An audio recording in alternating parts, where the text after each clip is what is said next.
ಮಹಾತ್ಮ ಗಾಂಧಿ ನಮಗೆ ತಿಳಿದ ವ್ಯಕ್ತಿಗಳಲ್ಲಿ ಮಹಾತ್ಮರಾಗಿ ಗೌರವಾಧಾರಗಳನ್ನು ಪಡೆದುಕೊಂಡವರು ಗಾಂಧೀಜಿ ಮಾತ್ರವೇ.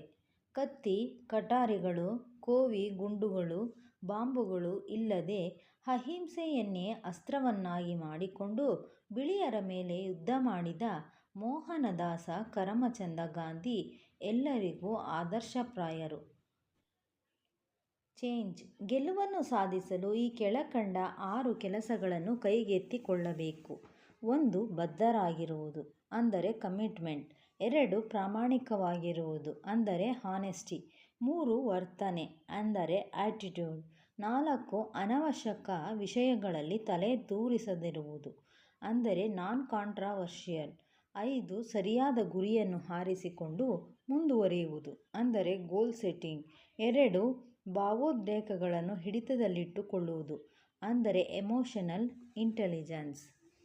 ಈ 6 ಅಂಶಗಳಲ್ಲಿರುವ ಇಂಗ್ಲಿಷ್ ಪದಗಳಲ್ಲಿನ ಮೊದಲ ಅಕ್ಷರಗಳನ್ನು ಸೇರಿಸಿದರೆ ಬರುವ ಪದವೇ ಚೇಂಜ್. ಅಂದರೆ ಒಳ್ಳೆಯ ಬದಲಾವಣೆ ಬೇಕೆಂದುಕೊಳ್ಳುವವರಿಗೆ ಇದು ಆದೇಶ ಸೂತ್ರಗಳಂಥವು. Genius tips. ಸುಳ್ಳುಗಳು. ಸಹಜವಾಗಿ ಮಕ್ಕಳು ಸುಳ್ಳು ಹೇಳಲು ಕಾರಣವೇ ಹಿರಿಯರು. ಹಿರಿಯರೆಂಬ ಭಯದಿಂದ ಇರಬಹುದು, ಇಲ್ಲವೇ ಹಿರಿಯರೂ ಕೂಡ ಸುಳ್ಳು ಹೇಳುವುದು ಇರಬಹುದು. ಉದಾಹರಣೆಗೆ, ನಿಮಗೆ ಫೋನ್ ಬಂದಾಗ ನಾನು ಇಲ್ಲಾಂತ ಹೇಳು ಎಂದು ನಿಮ್ಮ ಮಕ್ಕಳಿಗೆ ಹೇಳಿದಿರಿ ಅಂತಿಟ್ಟುಕೊಳ್ಳಿ. ಮೊದಲ ಬಾರಿ ಆತ ಕಂಗಾಲಾಗುತ್ತಾನೆ. ಕೆಲವು ದಿನಗಳಲ್ಲಿ ಅದು ಅಭ್ಯಾಸವಾಗಿ ಬಿಡುತ್ತದೆ.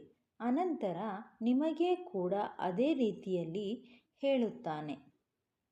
ಉದಾಹರಣೆಗೆ, ಪ್ರೋಗ್ರೆಸ್ ರಿಪೋರ್ಟ್ ಎಲ್ಲೋ ಅಂದರೆ ಕೊಡಲಿಲ್ಲ ಎನ್ನುತ್ತಾನೆ. ಆದರೆ ಈಗಾಗಲೇ ನಿಮ್ಮ ಸಹಿ ಫೋರ್ಜರಿ ಮಾಡಿ ಕೊಟ್ಟಿರುತ್ತಾನೆ. ಇದಕ್ಕೆ ಇರುವ ಚಿಕಿತ್ಸೆ ಒಂದೇ, ಆತನೊಂದಿಗೆ ಸ್ನೇಹದಿಂದ ಇರುತ್ತಾ ಸುಳ್ಳಿನ ಸಂಖ್ಯೆಯನ್ನು ಕಡಿಮೆ ಮಾಡಲು ಪ್ರಯತ್ನಿಸುವುದು. ಸ್ನೇಹಿತರೆ, ಈ ಮಾಹಿತಿ ನಿಮಗೆ ಇಷ್ಟವಾಗಿದ್ದರೆ ತಪ್ಪದೇ ವಿಡಿಯೋಗೊಂದು ಲೈಕ್ ಮಾಡಿ, ಶೇರ್ ಮಾಡಿ. ಹಾಗೆ ಇನ್ನೂ ನಮ್ಮ ಚಾನಲ್ ಸಬ್ಸ್ಕ್ರೈಬ್ ಮಾಡಿಲ್ಲ ಅಂದರೆ ಪ್ಲೀಸ್ ಸಬ್ಸ್ಕ್ರೈಬ್ ಮಾಡಿಕೊಳ್ಳಿ. Thanks for watching.